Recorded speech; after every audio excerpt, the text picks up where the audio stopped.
देखिए हुआ क्या कि रेनेल रेनेल जो था उसको दिया गया कि इंडिया का मैप तैयार करो, इंडिया का मैप प्रिपरेशन करने के लिए दिया गया था। उसको ये काम जिसने सौंपा था उसका नाम था रॉबर्ट क्लाइव।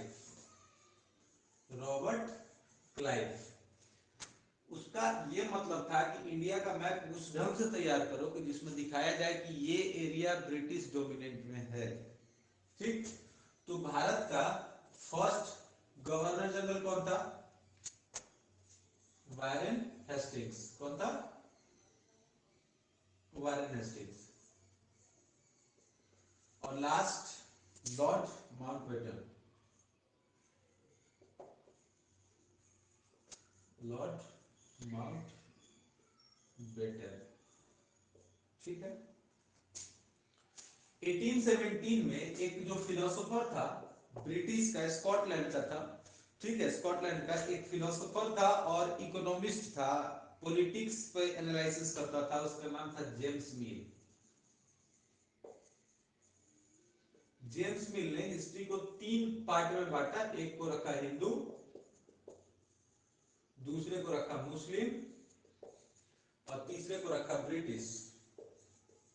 ठीक, देखिए इतिहास को हम अलग अलग कालखंडों में बांटने की कोशिश इसलिए करते हैं कि इसकी एक और वजह है, हम उस समय के कुछ कारणों को और कुछ सेंट्रलाइज्ड पावर को पकड़ने की कोशिश करते हैं और ये हमको अपने अतीत के बारे में दर्शाते हैं। एक इतिहास के बारे में अध्ययन से हमको ये चीज सबसे अच्छे ढंग से पता चलता है कि एक टाइम पीरियड से दूसरे टाइम पीरियड में क्या क्या चेंजेस हुए थे। That is called history between the history between a period to the another period, that is called history writing या date sheet etc. जेम्स मिल को लगता था कि इंडिया का जो है ना एशियाटिक सोसाइटी जिसको कहते हैं, एशियाटिक सोसाइटी जो है यूरोपियन सोसाइटी से सिविलाइजेशन के मामले में बहुत पीछे है। James mill thought that India में अंग्रेजों के आने से पहले हिंदू और मुसलमान तानाशाहों का राज चलता था। दे वर नॉट राजा, दे वर डिक्टेटर्स। यहाँ चारों ओर केवल जो है रिलीजियस कॉन्स्पिरेसी, कास्टिज्म, इस टाइप के जो है उसको बोलते हैं ब्लाइंड फेथ, ये सब चीज यहाँ पे था। यहाँ तक कि जेम्स मिल ने सुझाव दिया था कि अंग्रेजों को पूरे भारत के लैंड एरिया पे, मतलब पूरे भारत पे कब्जा कर लेना चाहिए ताकि भारत के जनता को सुखी और उसको सही ज्ञान मिल सके, एंड ये ज्ञान देने का काम करते ब्रिटिशर्स। ठीक, उसका मानना था कि बिना किसी अंग्रेज के मदद के, यानी बिना वेस्टर्न कंट्री के हेल्प के इंडिया कभी भी सिविलाइज नहीं हो सकता है। अंग्रेजों का ये सुझाव था जिसको हम लोग हिंदू, मुस्लिम और ब्रिटिश में बांट के रख रहे थे, तो अपने यहाँ के इतिहासकार इसको प्राचीन, मध्यकालीन और आधुनिक भाग में बांटकर देखते हैं। लेकिन आधुनिक वेस्टर्न वर्ल्ड में अगर आप जाएंगे, वेस्टर्न हिस्ट्री पढ़ेंगे, तो वेस्टर्न हिस्ट्री में आपको पता चलेगा कि मॉडर्न इंडिया को हम लोग जो है साइंस, फिलॉसफी, ठीक है, फैक्ट, डेमोक्रेसी, इन सब चीजों का मॉडर्न इंडिया में हम लोग, वेस्टर्न कंट्री में मॉडर्न इंडिया का मतलब ये होता है।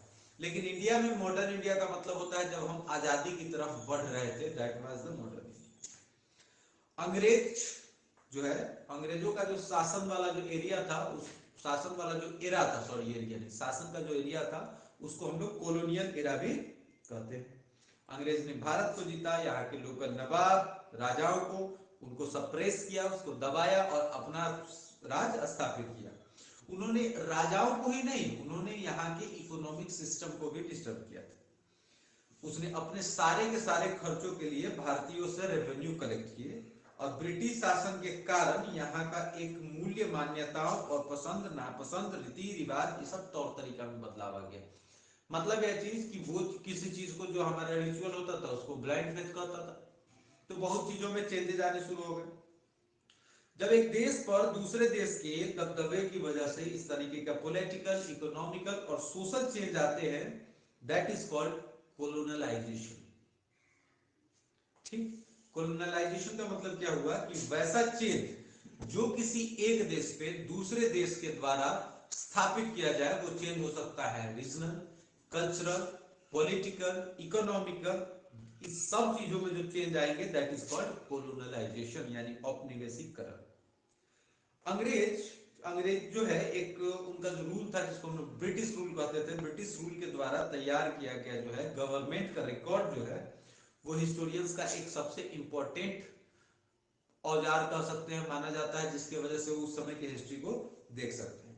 अंग्रेजों को यह भी लगता था कि तमाम जो इंपॉर्टेंट डॉक्यूमेंट्स है उसको संभाल के रखना जरूरी है, क्योंकि इंपॉर्टेंट डॉक्यूमेंट्स को बचा के रखने के लिए उन लोगों ने आर्काइव, जिसको कहा जाता है अभिलेखागार, और संग्रहालय यानी म्यूजियम, ये सारे चीजें बनाए थे। अंग्रेजों को यह विश्वास था कि जब किसी देश पर अच्छे ढंग से शासन चलाना जरूरी होता है तो उसके लिए हमारे पास लिखित रिकॉर्ड होने चाहिए कि हम अपने पास्ट से कुछ सीखें और आगे के लिए भी हम कुछ प्रिजर्व करके जाए। 19th सेंचुरी के आसपास जब देखेंगे कि पूरे देश का नक्शा शुरू करने के लिए 19th सेंचुरी में पूरे देश का नक्शा बनाने के लिए सर्वे किया जाने लगा। ठीक, सर्वे किया जाने लगा और गांव में रेवेन्यू सर्वे किए गए। गांव में जो सर्वे होता है रेवेन्यू सर्वे, रेवेन्यू सर्वे उसको कहते हैं जो खेत वगैरह का होता है, दैट इज कॉल्ड रेवेन्यू सर्वे।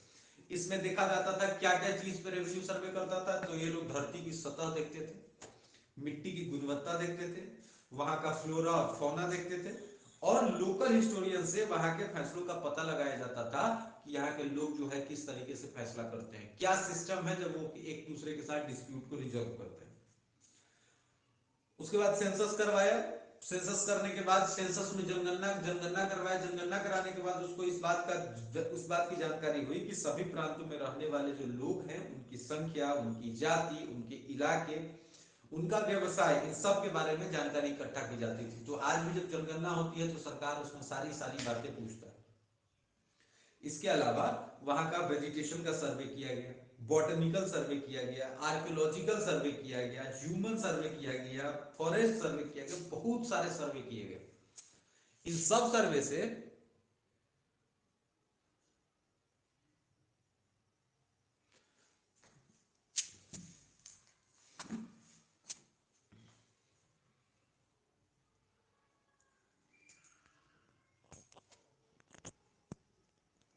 अभी ठीक जा रहा है?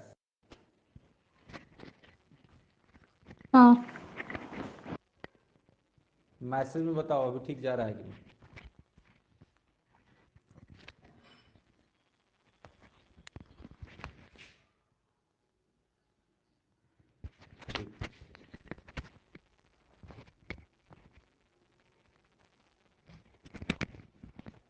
ठीक, अभी ठीक है ना आवाज? क्या अभी भी कोई दिक्कत?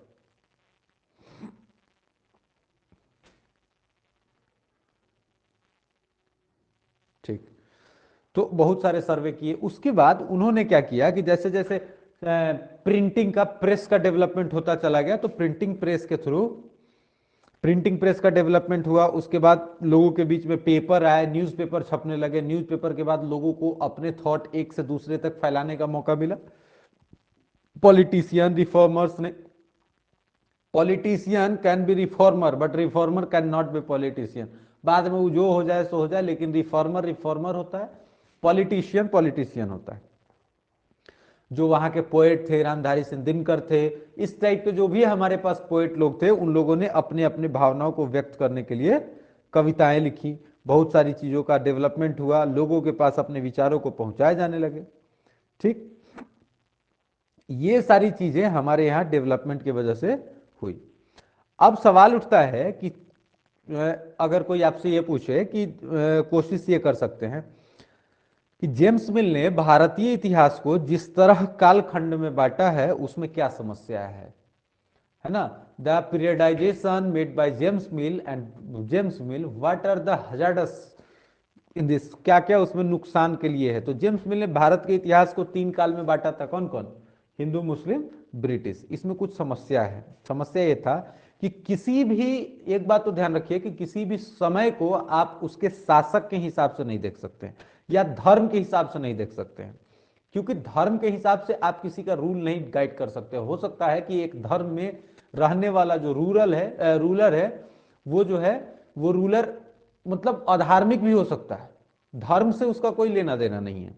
दूसरा, वो ये दिखाना चाहता था जेम्स मिल कि भारत जो है ब्रिटिश के आने से पहले जो है वो जाति धर्म के नाम पे बटा हुआ समाज था भारत। तीसरा, और उनका कहना यह था कि जबकि प्राचीन युग के शासकों का कोई धर्म नहीं होता था। तो इस तरीके से कैटेगराइजेशन करके हम लोगों को वो बांटने की कोशिश की जा रही थी। एक क्वेश्चन उसमें है कि हिस्टोरियन जो है अखबार के रिपोर्ट से जो जानकारी जुटाते हैं उसमें पुलिस की जानकारी से कैसे अलग होती है। देखिए, पुराने अखबार में जो जानकारी होती थी वो सच्ची होती थी, ठीक होती थी, जबकि पुलिस रिपोर्ट झूठ होती थी, पुलिस रिपोर्ट बदलवा दिया जाता था। अंग्रेजी शासन में पुलिस जो है अंग्रेजों के कहने पे झूठी रिपोर्ट बनाती थी जिसका पूरा पूरा विश्वास नहीं किया जा सकता है, जबकि अखबारों की जानकारी जो होती है वो सच्ची रिपोर्ट पे आधारित होती है। और अखबार जो है इंडिपेंडेंट रहा है शुरू से अपने यहाँ, जिसके वजह से हम खबरों की सत्यता का प्रमाण ले सकते हैं।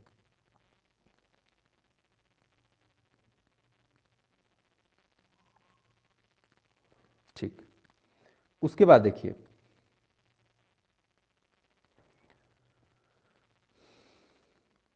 हाँ, विच पीरियड्स आर इंपॉर्टेंट, कौन कौन सा पीरियड जो है हमारे लिए इंपॉर्टेंट है। अब इसका एक खास कैटेगराइजेशन आप नहीं कर सकते हैं। कहता है कि the ancient Sanskrit language is deeply intertwined with the mathematics and then there is the question why should we categorize periods based on the religion. There are many aspects of the history apart from the religious angle. एक तो वो चीज है, James मिल जो concept दिया था, अभी हम लोग उसी पर डिस्कस किए थे कि जेम्स मिल जो कॉन्सेप्ट दिया था उसमें क्या परेशानी था। वो दिखाना चाह रहा था कि इसके आने से पहले, ब्रिटिश के आने से पहले हम लोग जो है हिंदू मुस्लिम कास्ट पे, धर्म पे हम लोग बटे हुए थे। लेकिन ऐसा नहीं है। आप अगर देखिए ब्रिटिश के बारे में अगर आप देखेंगे तो ब्रिटिश के बारे में अगर आप समझेंगे तो अकबर का एग्जाम्पल लीजिए। क्या अकबर का कंपैरिजन आप औरंगजेब से कर सकते हैं? नहीं कर सकते, क्योंकि ये जो है ये लिबरल था कुछ मामलों में, ये एकदम एक्सट्रीमिस्ट था। इसका एकदम नीति था कि जो शरीयत के खिलाफ है वो हमारे खिलाफ माना जाएगा।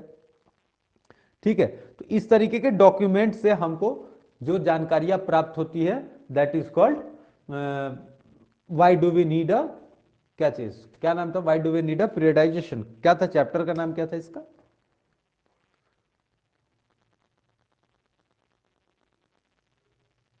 Why dates are important, how when and where, sorry, how when and where chapter का नाम था। तो इस तरीके से इसमें हम लोगों ने इसको थोड़ा सा ओवरव्यू देते हैं कि इसमें क्या क्या चीज हम समझे।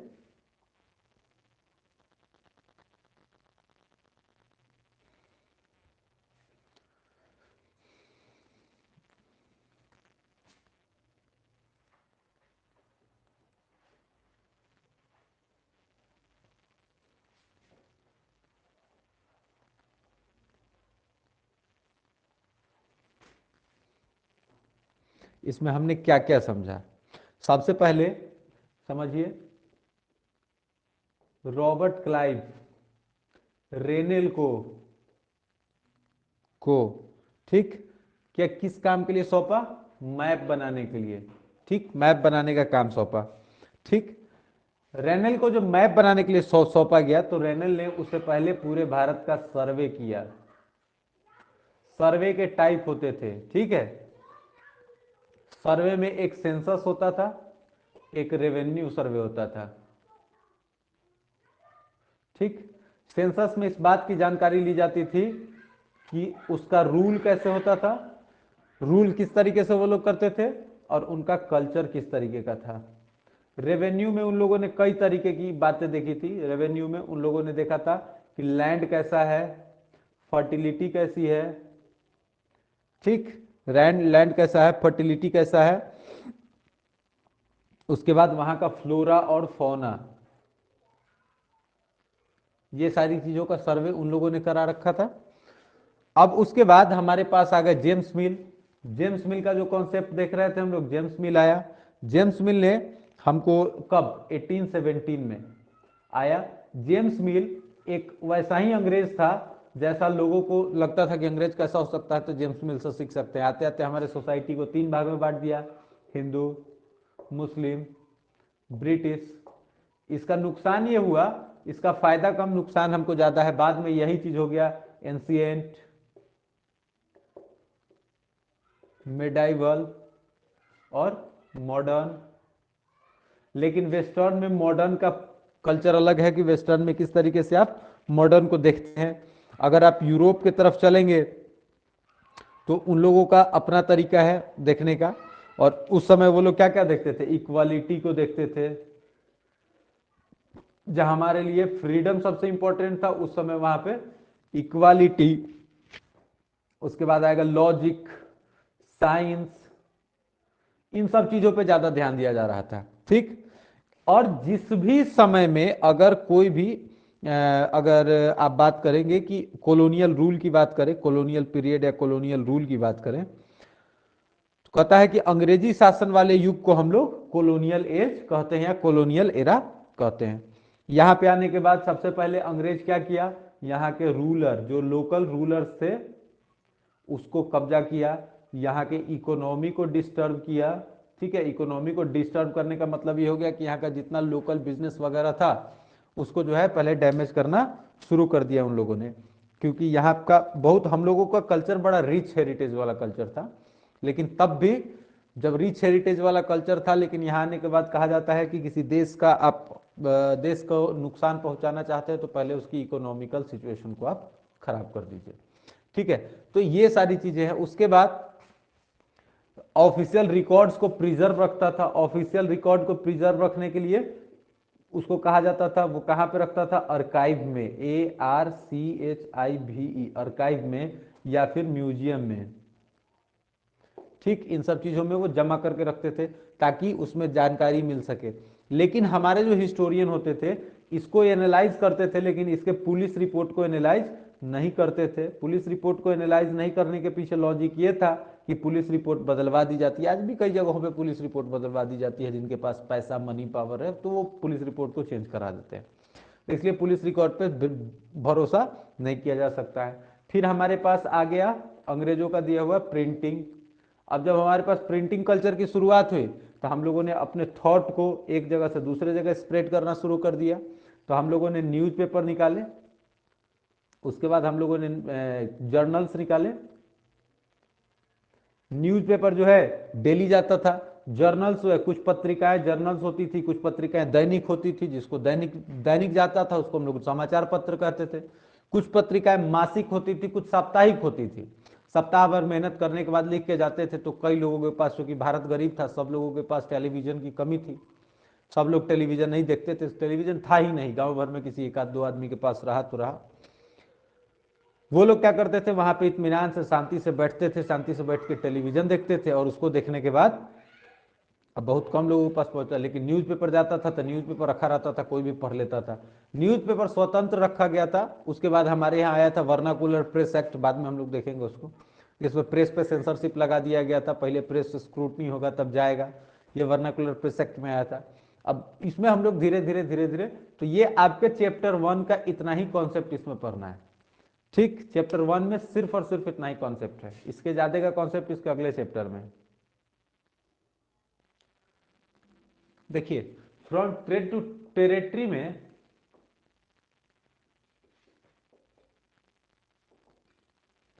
हुआ क्या कि पहले यहाँ पे पुर्तगीज आए, बिजनेस करने, वास्को डी गामा आया, मसाला का व्यवसाय किया। मसाले में 3 चीज कौन कौन सा, लौंग, इलायची,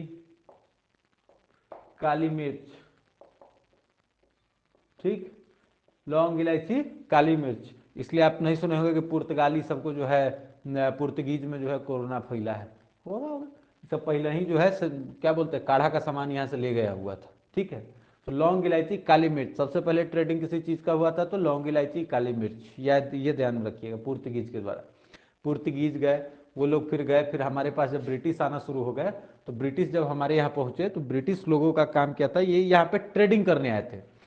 ट्रेडिंग करने जब ब्रिटिश हमारे यहाँ आया तो सबसे पहले उन लोगों ने महारानी से एक चार्टर, चार्टर का मतलब होता है आज्ञा पत्र, क्या होता है, ऑर्डर लेटर, जिसको हम लोग कहते हैं ऑफिशियल ऑर्डर। ठीक, तो साल था 1600 ईस्वी में east India company, English east India company, EEIC, ये याद रखिएगा, ईस्ट इंडिया कंपनी खाली नहीं कहिएगा, इंग्लिश ईस्ट इंडिया कंपनी। ठीक, उसके बाद किससे, queen Elizabeth first, queen Elizabeth first से एक चार्टर लिया, यानी इजाजतनामा, जिससे ईस्ट इंडिया कंपनी को ईस्ट की तरफ यानी पूर्वी तरफ, दुनिया के पूर्वी क्षेत्र की तरफ बिजनेस करने का ऑर्डर मिल गया। ठीक, सबसे पहली बात, भारत की खोज किसने की थी 1498 में? कौन? वास्को डिगामा, वास्को डगामा ने। ठीक, पुर्तगीज जब आए थे तो सबसे पहले आप कहां रुके थे? गोवा। ठीक, चलिए अब देखिए, फिर कहता है कि 17वीं सेंचुरी के शुरुआत में डच आए, उसके बाद फ्रेंच आए। 17 पुर्तगीज के बाद आया डच, और डच के बाद आया फ्रेंच, यही से फ्रेंच फ्राइज लाया होगा शायद। ठीक, कहता है कि पुर्तगीज, ब्रिटिश, डच और फ्रांसीसी, पहली ईस्ट इंडिया कंपनी जो हुई थी, सबसे पहली ईस्ट इंडिया कंपनी 1651 में स्टेब्लिश हुई थी। कहां पे? हुगली नदी के किनारे। कहां पे? हुगली रिवर के तट पे।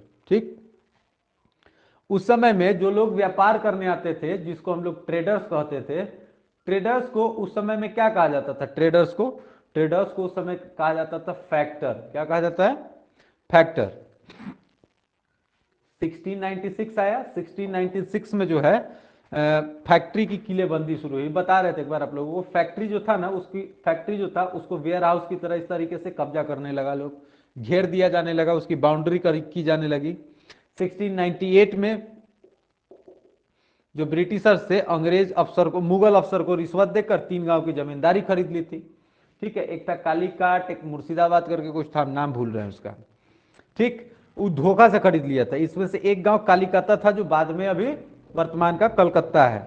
कंपनी ने औरंगजेब से शुल्क चुकाए बिना व्यापार करने का फरमान जारी करवा लिया। मतलब ये चीज फ्री ट्रेड का परमिशन ले लिया, उससे फरमान जारी करवा लिया। उसके बाद बंगाल के नवाब मुर्शिद अली खान और अलवर्दी खान, उसके बाद शुजाउद्दौला, ये सब लोग आते चले गए। 1756 में अलवर्दी खान की मृत्यु हो गई, और उसके बाद सिराजुद्दौला बंगाल का नवाब बना। सिराजुद्दौला जब बंगाल का नवाब बना 1756 में अलीवर्दी खान मर गया। अलीवर्दी खान डाइड। ठीक, उसके बाद आया सिराजुद्दौला। सिराजुद्दौला ने 30,000 सिपाही के साथ कासिम बाजार में इंग्लिश ईस्ट इंडिया कंपनी पर हमला कर दिया। ठीक, एक सेकेंड।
तो सिराजुद्दौला जो है वो 30,000 सिपाही के साथ कासिम बाजार में इंग्लिश ईस्ट इंडिया फैक्ट्री था, उस पर हमला बोल दिया। उसके बाद वहां के नवाब ने कंपनी के कलकत्ता स्थित किला पर हमला कर दिया। कलकत्ता जब हाथ से निकल जाने लगा तो उस समय मद्रास में जो अंग्रेजों की कंपनी, जिसको आर्मी कहा जाता था, वो कंपनी वहां पे तैनात थी। और 1757 में रॉबर्ट क्लाइव, 1757 में कौन? रॉबर्ट क्लाइव को कहा गया कि भाई साहब अब आप जाइए, और वहां पे सिराजुद्दौला ज्यादा परेशान कर रहा है, आपको सिराजुद्दौला को सलट लेना है। सिराजुद्दौला के चला वहां पे। उसके बाद मीर जाफर जो था, मीर जाफर को सब लॉलीपॉप चटा दिया कि बेटा तुमको जो है हम बंगाल का नवाब बना देंगे, उसको हड़वा दो। बस वो मीर जाफर जाके अंग्रेज से मिल गया, और उसके वजह से सिराजुद्दौला हार गया। हारने की वजह से सिराजुद्दौला को फिर मार दिया मीर जाफर, और मीर जाफर बन गया बंगाल का नवाब। साल आ गया 1764, 1764। 1764 में हमारे हो गया था बैटल ऑफ बक्सर। बक्सर कहां है? बिहार में, बैटल ऑफ बक्सर। जब मीर जाफर देखा कि भाई साहब भी तो हमारे साथ भी चाल चल रहा है, नवाब बन गया, उसको नवाब बनना था, नवाब बनना था, उसके बाद क्या किया कि अंग्रेजी कंपनी का विरोध कर दिया, तो कंपनी ने उसको हटा दिया, मीर कासिम को बना दिया। जब मीर कासिम परेशान करने लगा तो बक्सर की लड़ाई में उसको भी हराना पड़ा। अब से फिर से मीर जाफर को दोबारा नवाब बनाया गया, मीर जाफर को हटाया, मीर कासिम को बनाया, मीर कासिम को हटाया, मीर जाफर को बनाया। अब नवाब जो था उसको जब दोबारा जब नवाब बनाया गया मीर जाफर को, तो उसको हर जो है हर महीने कंपनी को 5 लाख रुपया देना पड़ता था। 1765 में मीर जाफर मर जाता है। उसके बाद रॉबर्ट क्लाइव ने ऐलान किया कि अब बंगाल के नवाब हम खुद बनेंगे। लास्टली 1765 में मुगल सम्राट ने कंपनी को बंगाल का दीवानी दे दिया। ब्रिटिश कंपनी को कहां का दीवानी दे दिया? बंगाल की दीवानी दे दी गई। ठीक, कही गई कि ले लो बेटा तुमको, अब हमारा तो वहां पे आदमी सब लड़का सब बर्बाद हो गया है। तो 1765 में बंगाल की दीवानी किसको मिल गई? ब्रिटिश को। ठीक, बक्सर की जो बैटल ऑफ बक्सर हुआ था, बक्सर की लड़ाई 1764 में, उसके बाद कंपनी ने भारत का जो रियासत था यहाँ का उसको उसमें रेजिडेंट, जिसको रेजिडेंट का मतलब होता है कि वैसा राजनीतिक तौर पे या व्यावसायिक प्रतिनिधि तैयार कर दिए। रॉबर्ट क्लाइव जब 1743 में जब वो इंग्लैंड से मद्रास आया था तब उसकी उम्र 18 साल थी। ठीक है, जब जिस समय वो मद्रास आया था उस समय वो 18 साल का था, लेकिन 18 साल में ही बहुत बेहिसाब संपत्ति अपने ऊपर जमा कर लिया था, बहुत बेहिसाब संपत्ति अर्जित किया था। उसके बाद 1767 में 2 बार गवर्नर बनने के बाद वो भारत से हमेशा के लिए चला गया। लेकिन 1772 में ब्रिटिश पार्लियामेंट में उसके ऊपर जो है अभियोग चला दिया गया। अभियोग चलाने के बाद उसको मतलब सफाई देनी पड़ी। सफाई देने पर उसको बरी भी कर दिया गया था, लेकिन बाद में 1774 में वो क्या कर लिया? आत्महत्या कर लिया। आत्महत्या करके सुसाइड करके मर गया। उसके बाद हमारे यहाँ एक नया प्रिंसिपल इंपोज किया गया। उस प्रिंसिपल का नाम रखा गया सब्सिडरी अलायंस। हिंदी में कहते हैं उसको सहायक संधि, सब्सिडरी अलायंस या सहायक संधि। अब सहायक संधि में क्या था कि जो रियासत मतलब एक एग्रीमेंट लाया गया, उस एग्रीमेंट में कहा गया कि आपको ये मानना है, जो रियासत उस बात को नहीं मानता था उसको अपना सेना रखने का अधिकार, मतलब जो रियासत होते थे उनके बात को एग्रीमेंट अगर वो एक्सेप्ट कर लेते हैं तो उनकी अपनी आर्मी नहीं रहेगी, उनकी अपनी आर्मी नहीं रहेगी। लेकिन अगर जो शासक जो है, अब आर्मी भी रखा जाता था, बतौर गिफ्ट उसको पैसा भी दिया जाता था, उसके पास डिप्लोमेटिक रिलेशन रखने का कोई अधिकार नहीं होता था, क्योंकि वो तो पहले ही अपना वहां पे क्या बोलते हैं उसको, रेजिडेंट जो होता था अंग्रेजों का रेजिडेंट, वो रेजिडेंट अपने तौर तरीके से उनका रिलेशन मैनेज करता था, दूसरे स्टेट्स के साथ, देशों के साथ रेजिडेंट उसका मैनेज करता था। अब वो मैनेज करने जाता था राजा की तरफ से, मैनेज करता था ब्रिटिश की तरफ से, तो इसलिए उन लोगों को बड़ी परेशानी होने लगी। आर्मी दे दिया ब्रिटिश अपना, कहा कि हम आर्मी दिए हैं तो बाबू तुमको पैसा भी देना पड़ेगा, तो पैसा भी लेता था उसके बदले में, और पैसा को कहता था पर्सनल गिफ्ट। उसे ही नहीं कहता था कि हम तुमसे हरजाना ले रहे हैं, उसको कहता था कि हमारा पर्सनल गिफ्ट है।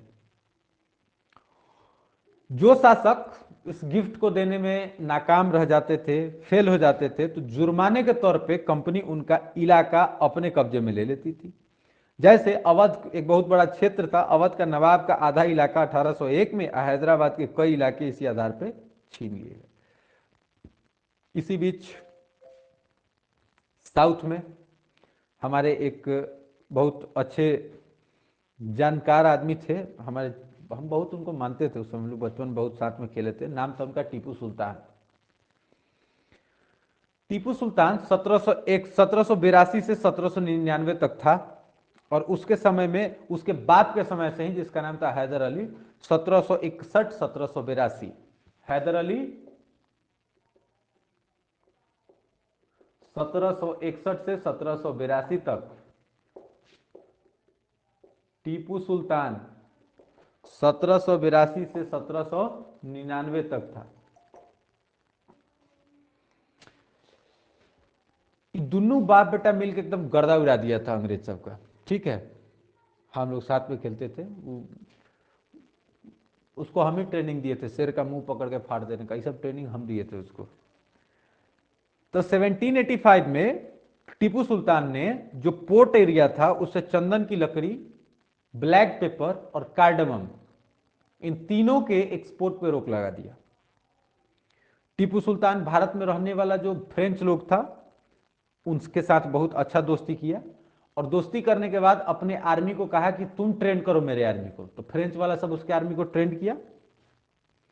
मैसूर में अंग्रेजों के साथ 4 बार लड़ाई हुई थी टीपू की। मैसूर के साथ अंग्रेजों की 4 बार लड़ाई हुई थी। मैसूर वर्सेज ब्रिटिश, पहली लड़ाई 1767 टू 1769, दूसरी लड़ाई 1780 टू 1784, तीसरी लड़ाई 1790 टू 1792 और चौथी लड़ाई 1799। 4 लड़ाई लड़ा था मैसूर। फिर 1792 में मराठा और हैदराबाद के निजाम और कंपनी, इन तीनों की संयुक्त फौज के हमले के बाद टीपू को अंग्रेजों से संधि करनी पड़ी थी 1792 में, क्योंकि उस समय अंग्रेज के साथ कौन कौन था? हैदराबाद का निजाम, मराठा, ये सब एक के साथ अटैक कर दिया था, बेचारा को हारना पड़ गया था। इस संधि के तहत उसके 2 बेटों को अंग्रेजों ने बंधक के रूप में अपने पास रख लिया था। उस समय जो था लॉर्ड कर्नवालिस था। और इसी समय श्रीरंगपट्टनम की आखिरी जंग में टीपू सुल्तान मारा गया और सत्ता जो है वोडियार राजवंश के हाथ में चली गई। और वोडियार राजवंश, टीपू सुल्तान जो मारा गया था ना, इस लड़ाई में मारा गया था, इसी समय श्रीरंगपट्टनम में, ठीक है, इसमें मारा गया था। और इसके बाद जो है मैसूर चला जाएगा किसके पास? वोडियार के पास। वोडियार राजवंश का नाम है वोडियार, ठीक। उसके बाद एक तो आप मैसूर वर्सेस ब्रिटिश देखिए, और दूसरा देखिए ब्रिटिश वर्सेस मराठा।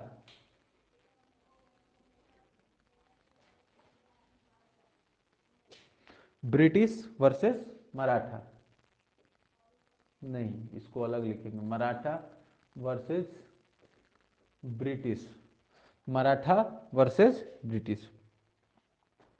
1761 में पानीपत का 3rd लड़ाई हुआ था, 3rd वार ऑफ पानीपत, कब? 1761 में। उसके बाद मराठा जो है कई भागों में बांट दिया गया। मराठा जो है कई भागों में बांट दिया गया, बट गया मराठा। इन राज्यों का जो बागडोर था वो चला गया था सिंधिया, होलकर, गायकवाड़, भोसले, ये सब अलग अलग लोग अपना राजवंश बांट लिए। ये सारे सरदार जो होते थे वो एक पेशवा के अंतर्गत एक कॉन्फेडरेसी के सदस्य होते थे। पेशवा एक, और इन सब का जो रूलर होता था वो इसके अंतर्गत होता था। मतलब ये हो गया हमारा पेशवा, और इसके अंतर्गत इसका इसका इसका इसका इसका इसका इसका इस सब एक साथ होता था। पेशवा किसको कहते थे?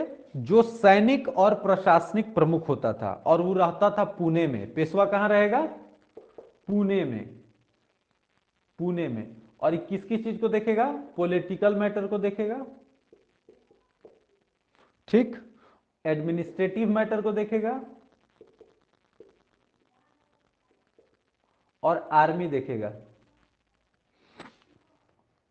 महादजी सिंधिया और नाना फडणवीस 18th सेंचुरी के 2 प्रसिद्ध मराठा योद्धा और पॉलिटिशियन थे।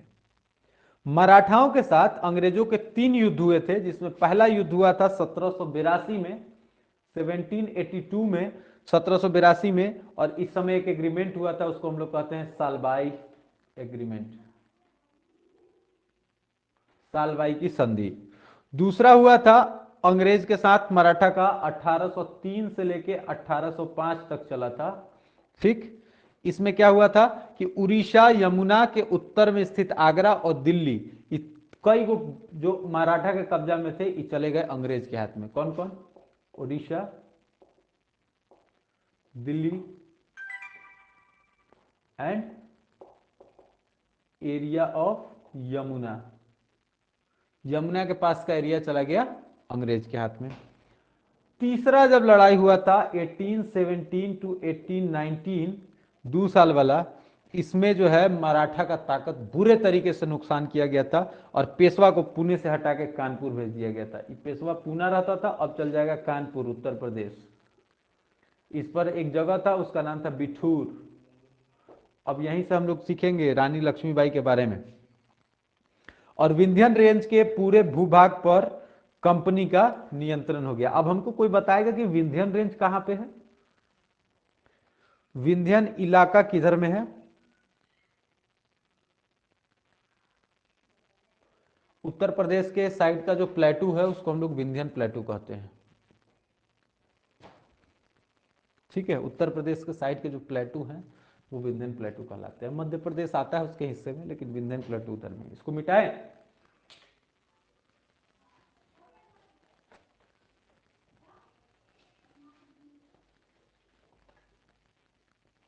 और नीचे में पड़ता है नर्मदा नदी भारत को 2 भागों में, 2 प्लेटू रीजन्स में बांट देती है। ऊपर को कहते हैं हम लोग विंध्यन, नीचे को कहते हैं Vidarbha.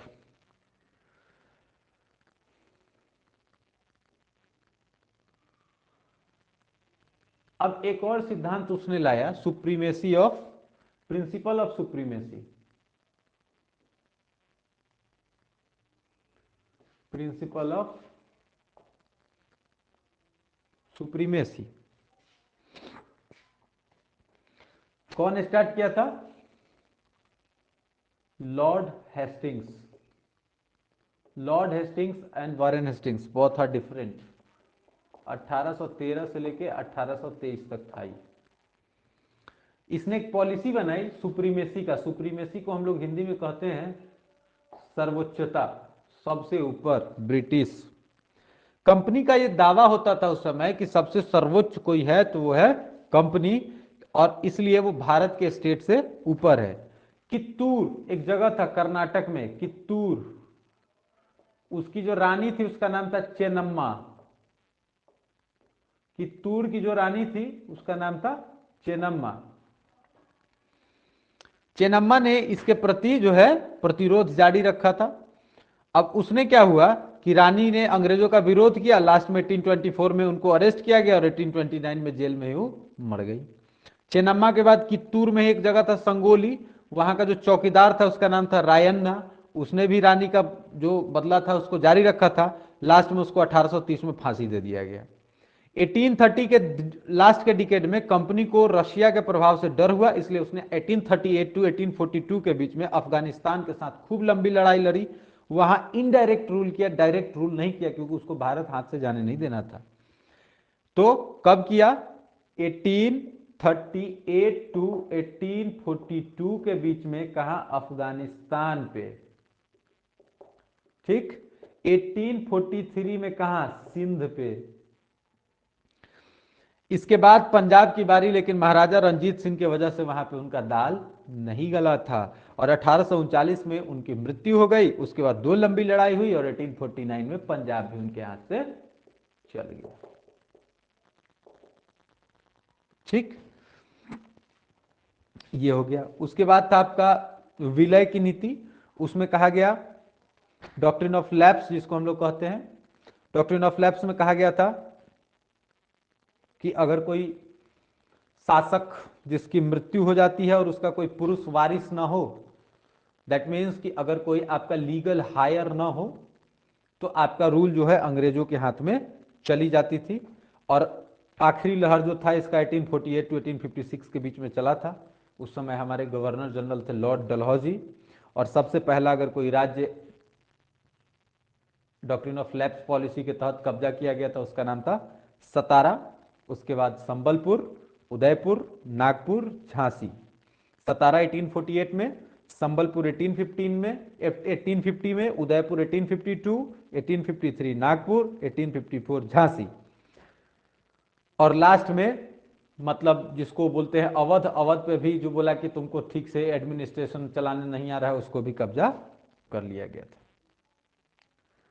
At the last of this topic, governor general Warren Hastings के समय कंपनी बंगाल, बंबई और मद्रास 3 जगह पे सत्ता तो हासिल कर ली थी। बंगाल हम लोग देखे ही थे, बंगाल में किस तरीके से मीर कासिम, सिराजुद्दौला, मीर जाफर, इन सब से लड़ाई लड़ा।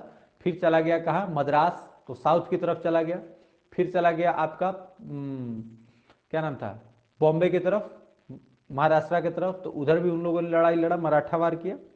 ब्रिटिश के जो इलाके थे वो 3 पार्ट में बांट दिया गया, बंगाल, मद्रास, बॉम्बे। शासन गवर्नर का होता था, और लेकिन सबसे ऊपर गवर्नर जनरल होते थे। तो गवर्नर जनरल जो होता था,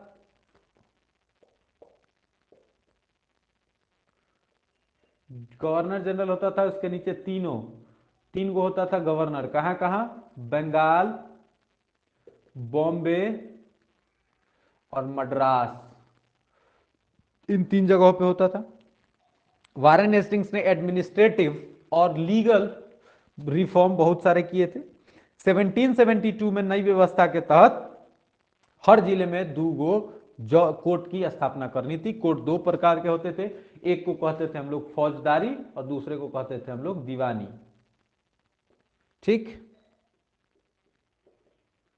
दीवानी, फौजदारी और दीवानी। एक को अभी हम लोग कहते हैं कौन सा, एक को हम लोग कहते हैं क्रिमिनल सूट और एक को कहते हैं हम लोग सिविल सूट। सिविल सूट और फौजदारी जो अदालत होता था उसमें काजी और मुफ्ती जो है इस आधार पर फैसला सुनाता था, लेकिन रहता था काजी मुफ्ती इसमें फैसला सुनाते थे ज्यादा। और फौजदारी मामले में जो है कलेक्टर की निगरानी होती थी वहां पे। दीवानी अदालत में जो होते थे वो यूरोपियन जिला कलेक्टर बैठते थे। अभी इनको हम लोग अपने अलग अलग नाम से जानते हैं। 1785 में जब वारेन हेस्टिंग इंग्लैंड लौटा, एडमंड बर्के ने उसके ऊपर बंगाल पे कुशासन का आरोप चलाया। लास्ट में वारेन हेस्टिंग्स पे महाभियोग चलाया गया, जो ब्रिटिश संसद में लगभग 7 सालों तक चलता रह गया था। महाभियोग, इंपीचमेंट 7 सालों तक चलाया गया था। 1775 में 11 पंडितों को भारतीय कानून का संकलन करने का काम सौंपा गया। एनबी हॉल्डेट ने इस संकलन का अंग्रेजी में अनुवाद किया गया। ब्राह्मणों को बिठाया गया, मुसलमानों को बिठाया गया, भाई बताओ भाई तुम्हारे यहाँ कैसे कैसे चलता है, क्या क्या लॉ है, क्या क्या तुम्हारा कल्चर है, इस तरीके से उसको, क्योंकि कल्चर के आधार पर पहले ही पीटा गया था सब। फिर उसके बाद 1778 तक यूरोपियन न्यायाधीशों के लिए जो मुस्लिम कानूनों की भी एक संहिता तैयार कर ली गई थी, मतलब मुस्लिम लॉ अलग, हिंदू लॉ अलग। अभी भी हमारे पास हिंदू लॉ अलग है, मुस्लिम लॉ अलग है। 1773 में रेगुलेटिंग एक्ट के तहत एक सुप्रीम कोर्ट की स्थापना की गई और सबसे पहली सुप्रीम कोर्ट कलकत्ता में स्थापित की गई थी। ठीक, इसके अलावा कलकत्ता में अपीलिएट कोर्ट, सदर निजामत अदालत उसकी, जिसमें आप अपील कर सकते थे, वहां जाया जाता था। इसका काम होता था लगान इकट्ठा करना, न्यायाधीश, पुलिस अधिकारी और दरोगा की सहायता से जिला में कानून व्यवस्था बनाए रखना। आज भी आपको मिलेगा, न्यायाधीश रहते हैं जिला में, पुलिस ऑफिसर्स रहते हैं और दरोगा रहता है। उसका जो कार्यकाल होता था वो कलेक्ट्रेट, उसका कार्यकाल कलेक्ट्रेट सत्ता और संरक्षण का नया केंद्र बन गया था। कलेक्ट्रेट का कॉन्सेप्ट वहीं से लाया गया था। अंग्रेजों ने अपनी सेना को सिपोय, जो भारतीय सिपाही से बना है, उसको आर्मी कहते थे, सेना को सिपोय आर्मी कहते थे। और 1820 में ब्रिटिश साम्राज्य बर्मा, अफगानिस्तान और इजिप्ट से भी लड़ रहा था, जहां सिपाही जो है 2 चीज चलाते थे, एक था मस्केट, एक था मैचलॉक। 2 तरीके के हथियार होते थे। मस्केट क्या होता था, कंधे पर रख के बंदूक फायर किया जाता था, दैट इज मस्केट। एक होता था मैचलॉक। मैचलॉक में क्या होते थे कि उसमें माचिस वाला, जो माचिस की तीली पे जो बारूद लगा होता है वो बारूद भर के उसको चलाया जाता था, तो वो मैचलॉक कहलाता था। अब मस्केट होता था जिसको कंधे पे रख के फायर किया जाता था। उसके बाद सिपाही जो लोग यहाँ के थे, उन सिपाहियों को जो है यूरोपियन ट्रेनिंग किया जाने लगा, क्योंकि यहाँ के जो लोग थे, यहाँ के लोग बटे हुए थे जातिवाद में, लेकिन ब्रिटिश जो आर्मी होता था वो ब्रिटिश के प्रति डेडिकेटेड होते थे। ठीक, लास्ट में अगर आप देखेंगे कि ईस्ट इंडिया कंपनी हमारे यहाँ आई तो थी बिजनेस करने, बिजनेस करते करते हमारे यहाँ वो बहुत ग्लोबल जो है कॉलोनी का शुरुआत कर दिया गया। 1857 तक भारत सब कॉन्टिनेंट, इंडिया सब कॉन्टिनेंट का 63% पार्ट और 78% आबादी पर कंपनी का शासन था। इतना नुकसान किया गया था कंटिन्यूअसली। ठीक है, इस तरीके से हम इस चीज को समझ रहे हैं कि किस किस तरीके से हमारे पास कुछ पॉलिसीज आई, policies of supremacy, doctrine of lapse, subsidiary alliance, इन सब चीजों के माध्यम से वो धीरे धीरे धीरे धीरे भारत पे कब्जा करने की कोशिश करते रहे। तब तक कब्जा नहीं कर पाए थे, जो उस क्षेत्र पे कब्जा नहीं कर पाए थे जिस क्षेत्र के रूलर थोड़े ताकतवर होते थे। जैसे ही वहां का रूल डिवाइड होता था 1 पार्ट 2 पार्ट 3 पार्ट में, तो वो लोग उस पर चढ़ के बैठ जाते थे। ठीक है, तब that is the concept behind chapter 2। ठीक,